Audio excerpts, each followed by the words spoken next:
What happens next in the story of Zeruiah and Troy? Will their relationship survive in their new lakeside house? Will Troy stop crying? And will Karen derail it all?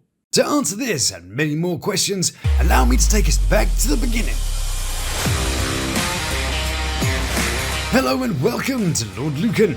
It's time to buckle a few more swashes with the best of Zeruiah and Troy's story, part 2. Spank the screen here for part 1 if you missed it. On today's show, there's a confused doorknob. What happened? Karen's got some relationship advice. If it don't fit, don't force it. Karen's back to raise the tone. Wait a minute, my butt might be hanging out here. Troy chucks his dad on his head. I love this man so much, he gonna live with me forever. All this and more right here on the Lawd Lukan channel. We blessed. We blessed. Good day, bienvenue and konnichiwa to you. Big loves to those who've subscribed, you beautiful people. And freshly laundered robes to the lords and ladies of the Lukan Manor. Over in Syracuse, it's more of Zeruiah and Troy on the menu. And Troy is here filming himself while the film crew film him filming himself. Genius. And to mix it up a bit, Troy has decided to put his decision-making skills into action. His brother Vaughn is in trouble in Buffalo, the place, not, the animal. And his sister has asked him to go there to help. You're calling Troy. I mean, you've got to be desperate if he's the man you're calling, right? But anyway, it's only Christmas-ish, and he's managed not to even mention it to Zeruiah. Why do you have your bags? So, he explains his amazing plan. He'll be gone for a couple of days because the family needs him. For what exactly, I don't really know. Proper door open, maybe? And how does she react? All right, Troy. Oh, okay. Looks like we've got away with that one, guys. She seemed okay about it. I thought she'd be bitter and unmanageable about it. Well, that's cool. That means he can sit down and eat his breakfast without too much stress. And food good. Choke on it then. Excuse me? Just stop talking. Totally not bitter at all. I said what I said. I'd rather be famous instead. And you're walking out, as always, running away. Well, he's not exactly running, is he? Walking. That's better. And from one scammer to another, we've got Zeruiah and Troy. Zeruiah is actually a friend of Letitia's. She even follows her scam courtroom company. But she managed to kind of cover her embezzlement from Project Heal, so you could say that she's a smarter fraudster than Letitia. But still, her son's about, and it always makes it much more fun. Oh, great heavens. Hey, good man. Mom, can you explain to your husband that I'm helping? Wow. See, he's great, he should be in it more. But that's enough fun, let the bullshit begin. I've started a business doing waxing and buffing the floors. Which is bollocks, because he spends half his life moaning about his boss and co-workers on Facebook. Yeah, just fleecing some charity of God, probably. That's all they do, try and cash in on the low-hanging fruit so they can do as little work as possible. We blessed. We blessed. Nothing quite like the blessing of a profitable religion, though, is there, really? They act so pious and holy, but they have no awareness that they are totally pissing over their own covenants, worshipping cash and glorifying the sexuality of the body. Is that supposed to be like a bad thing, according to these people? Glory away, as far as I'm concerned. Knock yourself out. I mean, he's not wrong. But if you stand by one set of principles which you profit from, and then totally show another, then you are just a scammer, a pretender, and generally a bit of a shitty person. And now they're trying to tell us that Troy's floor cleaning job is responsible for this. On our beautiful new lake house. Those floor cleaners, they're doing very well these days, aren't they? You always see those janitors swanning off to their lakeside properties between term. Right, where's Karen? Let's get her in to mix it up a little bit, shall we? Bash a few gummies and tell us that she's going commando. I like Karen. She thought Zeruiah was a... She's a psychopathic ass bitch. She's cut off. Cut off? What? She was the best thing about the story. You can't tell us she's cut off till we say she's cut off. Troy will go get her for us. Hey, Troy, go and have a totally not scheduled phone call with Karen. Hey, Troy, what you doing? Not rolling a fat one on TV right now, Mum. Yeah, what about you? Troy, I just need to talk to you just about something. This is private. Listen, I don't got time for this. Don't call me. You know, sometimes if you want to know how to conduct yourself as a family and truly appreciate those around you, you don't look to parents, you look to children. Because that innocent state of being will always reflect that which is most pure and simple. It's just that sometimes we forget to look. I always wanted a big brother. Man, time now to have a little fun in Syracuse. But before we do, Someone has stolen my grandma's tea cozy. She knitted it herself and everything. So if you see it about, do please let me know, okay? Genuinely and respectfully, she'll get over it. Why, I order. So, what's going down in Syracuse town today then? Well, Troy's been carried away on urgent bad business to save the world. Like I said before, you must be pretty short of options if Captain WoW is your best bet. And Zeruiah isn't too happy about Troy making decisions without consulting her first. It kind of feels like I'm a girlfriend. It doesn't really feel like I'm a wife, and it feels like I have no say-so. In her defense, though, he was walking out the door with his bags when she found him. And what the hell was the plan if he didn't get caught? Hope she wasn't gonna notice. Just call her at the night and say, yeah, oh, by the way, I'm in Buffalo now. Or did he make a little decoy Troy for the bedroom? Maybe he took the Ferris Bueller approach, stuffed a bunch of pillows on his side of the bed and hoped for the best. One thing I do love about Troy, though, is that he can't pronounce his wife's name either. Except Zeruiah because Zeruiah, yeah, it's sort of a mix of zero and diarrhea. Zeruiah. It's actually pronounced Zeruiah. Zeruiah. But clearly I'm not on Professor Troy's level, and he has a 200 IQ idea of how he could have made it all better. I'd have stayed in Syracuse and went to Buffalo at the same time. Yeah, if we could do it all again, he'd just be in both places at once. Yeah, genius. I wish I'd thought of that. But that can all wait because Chief Science Officer Troy has got a critical mission of much magnitude to locate his lost brother, Vaughn. So what's your strategy, Gouty Hunter? In order for me to find Vaughn, I guess my first stop will have to be... He sort of channeled another dimension halfway through that. What happened? He sort of turned into a zombie and back in less than a second. Anyway, yes, back to his incredibly sophisticated investigation. My first stop will have to be, unfortunately, to my mother. Wow, I mean, how much genius can we take in one episode? First, he had the world's most amazing skate clan, presumably. And now he's going to start looking for his brother at his mum's house. See, this is why they called Troy. No one else could have just, asked his mum if Vaughn was there. No, this is why we needed to call a pro like Troy Fletcher. So we pull up to Troy's mum's curb and we get an eyeful of this season's Karen. Now, before we get there, my poor great-aunt Hyacinth has lost her tea cozy too. She's rather distraught as it was a bit of a family heirloom. So, if you see it anywhere, please do let me know, okay? So anyway, prepare your senses for Karen.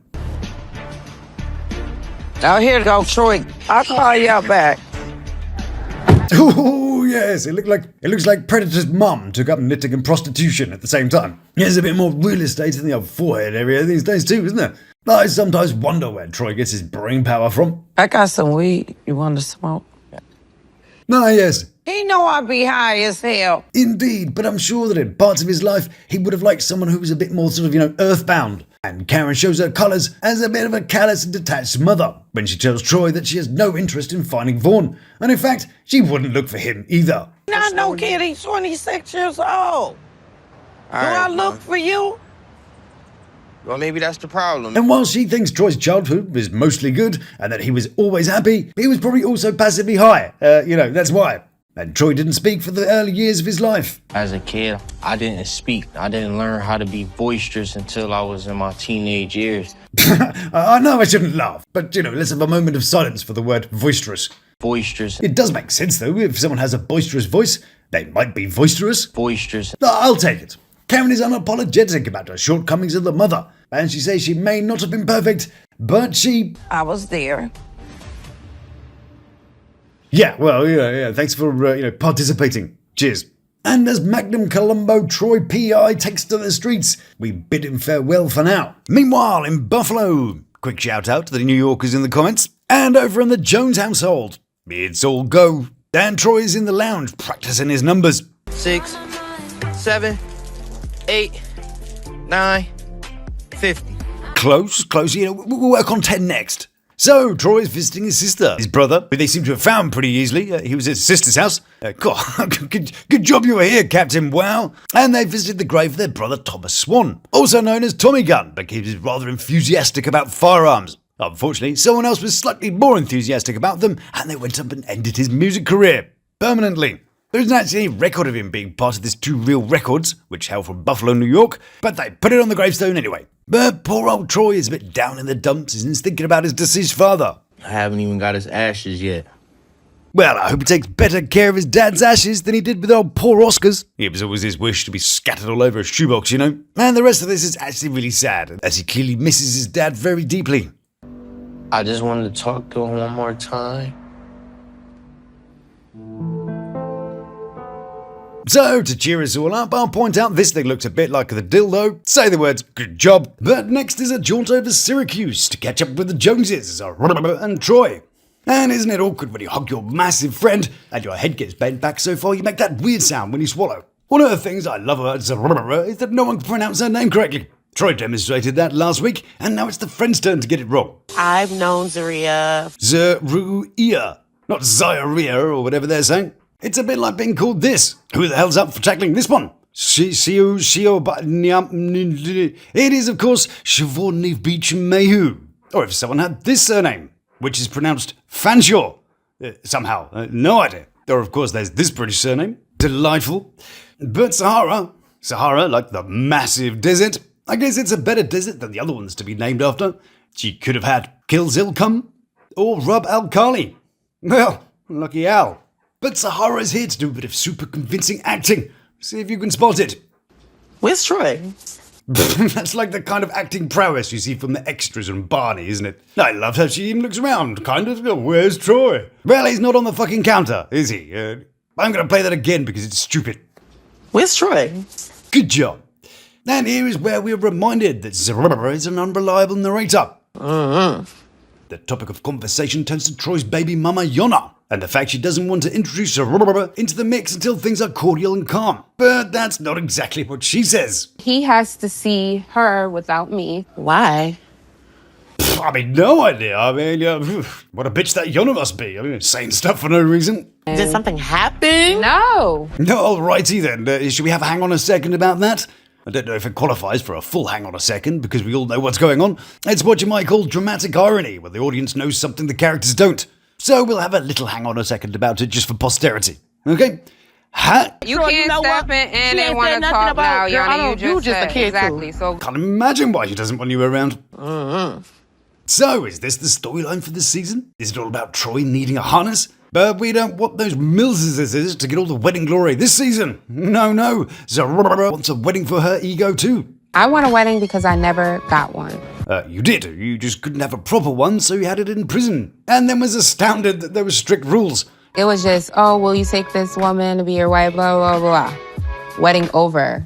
I mean, the cheek of it is like he was locked away for public protection or something.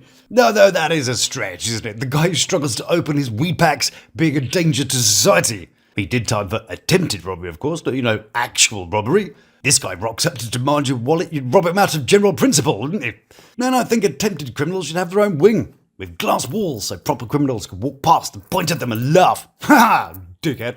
And I'm like, whoa. Off the Syracuse, the capital city for roads with silly names. You know the local council have a sense of humour when there's a place called Dinglehole Road, Butternut Street, Dix Road, Butts Road, Ball Avenue, and Hooker Avenue. Hooker Avenue is delightful, by the way. It's even got a little billboard that says, no billboards. Good job. Today, Zeruiah and her friend Sahara are off to Buffalo to support Troy, who has suddenly decided he wants to celebrate his dad's life and will probably spend the most of the episode crying again. Troy's organised a gathering of people and they're thrilled that Zeruiah has arrived. This woman here is particularly pleased. More thrilled people over him. You can really tell she's ingratiated herself into the family there, can't you? Maybe it's because she's a hypocrite, and her shtick about healing is a bunch of low-effort bullshit. Posting low-energy spiritual fortune cookie quotes doesn't make you a healer. She's even stuck an F in the front of her existing brand, Heal, to make feel. Yeah, fantastic. And is repackaging pre-bought herbs and spices in boring non-labelled jars. See, no effort, not even a silly Love After Lockup gimmick. Like, you could have a Clove After Lockup, for example. Doing Time, Sage Against the Machine, Guns and Rosemary. See, you could have an entire range of pun-based herb solutions. But nope, just plain old jars, thanks. And there she is, preaching about how she heals and how divine it is to be patient. So I was thinking this morning, there is divinity in delay. Whilst demanding a whole-ass wedding because she's decided she deserves it and has waited way too long to be the centre of attention again. Wouldn't it be fun if someone was to, sort of extremely politely call her out on the hypocrisy, whilst making it kind of sound like you're on her side? Hang on a second. You once said there's divinity in waiting. but you are shown to the viewers as being impatient. Do you feel that there is a disconnect between your healing persona and the one reflected on TV? What would you say to people who might suggest that smoking, drinking, and celebrating wealth contradicts your virtues? Asked in all respect. Yeah, see how nice I was about that? I'll let you know if she replies. But her need for light of the lime variety leads her to act the same here at Troy's special occasion. But there's something missing. Oh yes, it all being about Zeruiah is missing. So she's decided that it can't be all about Troy and his dad, it's got to be about her too. Okay, let's talk. I have to tell you something. Whenever it is, it can't wait for Troy to have his little moment. It has to happen now, so that she can feel better about it. This secret is... Blimey, where did this come from? She looks mad now. Who's annoyed this? This secret is really starting to consume me. Meanwhile, with the man who put the special into all kinds of occasions, it's Zeruiah and Troy. And here we are at the Freedom Park in Buffalo. Look, see, here's where they filmed it. Anyway, as we saw earlier, Zeruiah can't let Troy have all the fun and attention. She needs to drop some news too. So Troy jokes about what it might be. I have to tell you something. Yes, baby. You pregnant? And she is totally pregnant. Look at that. Troy got something right for once. Yeah. Which, of course, makes Troy cry for the 100th time. Blimey, someone get this guy some balls. I mean, there are limits. Sure, it's fine for a god to cry, but not all the bloody time. I took you through. I apologize for all the hurtful things that I said to you. So, to cheer him up a little bit, his uncle hands over his dad's ashes. I hope he takes better care of them than he did poor Uncle Oscar's ashes. They ended up all over the box. I really hope he doesn't spill this one. Pause for some sort of effect. Anyway, Troy gives us a heartfelt eulogy. Oh, goodness. I love this man so much, he gonna live with me forever. My father gonna live with me forever. It's like, did he just throw his father all over himself? My father gonna live with me forever. His name is Robert Paulson. Okay, Troy. Is he okay? I know that in Hinduism it's sort of traditional to mark yourself with a small amount of ash as a sign of reverence and purification, but I don't think they mean fling it all over you and have a bath in it. I mean, this is probably a really sad moment, but he's got this streak of his dad across the back of his stupid head like a skunk. He'll be finding bits of him in his ears for days. Plus, I hope there wasn't a wind when he did it. Everybody's standing in a few yards behind. Yeah, cheers, Troy. Could have just chucked him in the sea like a normal person. And he's going to get in the car like that, so, be all over the interior of Zeruiah's new car. Cut to people watching, like, what the fuck just happened there? But I mean, this really is a family photo right there, isn't it? Look at that, winners row. They all look like someone tried to clone Flavor Flav and Fat Albert, but couldn't quite get it right. This guy probably isn't part of the family. He just stopped by to watch the crazy man throwing ashes about. Sahara's here too, of course. Hello, Sahara. Or Sahara the Great. Her words, not mine. She commented on my reel about her recently. At Lawd Lukan on Instagram, so, why not come and say hello too? LMAO, girl, I'm not an actress. I'm a bitch from Brooklyn. Good on ya. Daddy, you okay? Yeah. Daddy gonna be okay, beautiful. Off now to Buffalo to see Zeruiah and Troy. And, bits of his dad still, probably. that was a bit extra, wasn't it? I love this man so much, he gonna live with me forever. And he hasn't changed yet, so, sharp breeze and there'll be little puffs of dad wafting through the restaurant. But in his mind, it was all about growth and maturity. It was a powder and somewhat gritty awakening. Maybe that's just my way of maturing and God trying to show me something. Yeah, sorry about that. I ordered Respect to the Dead, but I think it auto-corrected to stick it on your head. So, I've written to ChatGOD to complain. But what if Troy was right? He was accidentally right about Zeruiah being pregnant. But what if something strange has happened and Troy is now actually going to be right about everything? Maybe God was trying to give him a sign. And now he's done one speech, Troy's all over it and wants to do another one. Everybody. So, And everyone's like, oh no, I hope he doesn't start smearing the starter all over his head. Me and his wings, we're gonna be together forever. So Troy does a whole bit where he recaps the story. Not exactly a Lawd Lukan level review though. He managed to stay mostly on topic the whole way through. But Zeruiah wants to wait till she can tell her family too. But then the tree starts ringing. I got it. Oh no, who's on the tree phone? It's Troy's baby mama, who's come to collect Troy's daughter Troy. Yeah, that's naming, isn't it? And you can see why they didn't stay together. Troy starts banging on again about the same old blah blah, step up, new start, blah blah. And she clearly gets a bit bored too, so starts checking out her phone. Yeah, it has nothing to do with you, but we don't gotta never reiterate that choice, so.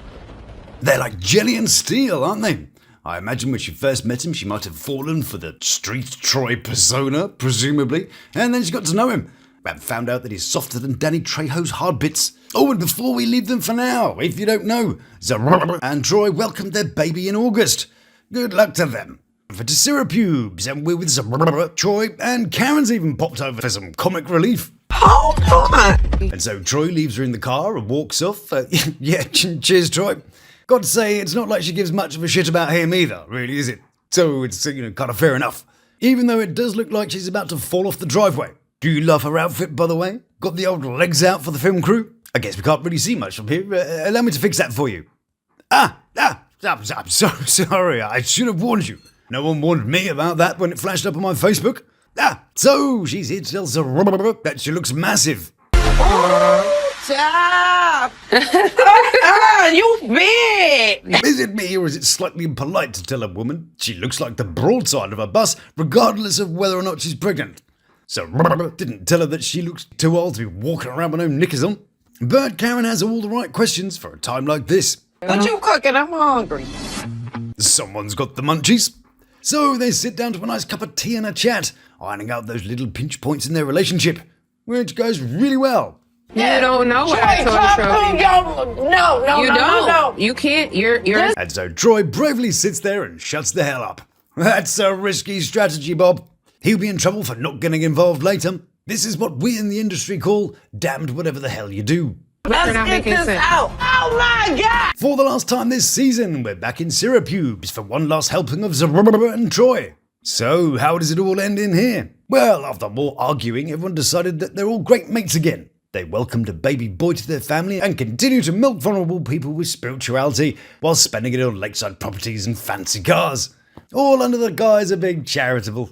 Good job. One little gold star on the chart for Zeruiah is that she managed not to rage out or wear something silly this season. So, I think someone's learning from the comment sections. Will we see them again? I'm guessing we will, and I think Karen will be along for the ride too. So, if you like what I do, then please do like, subscribe, and check out one of these little beauties. So, until we meet again, stay beautiful, love to my three, and you take care of yourself.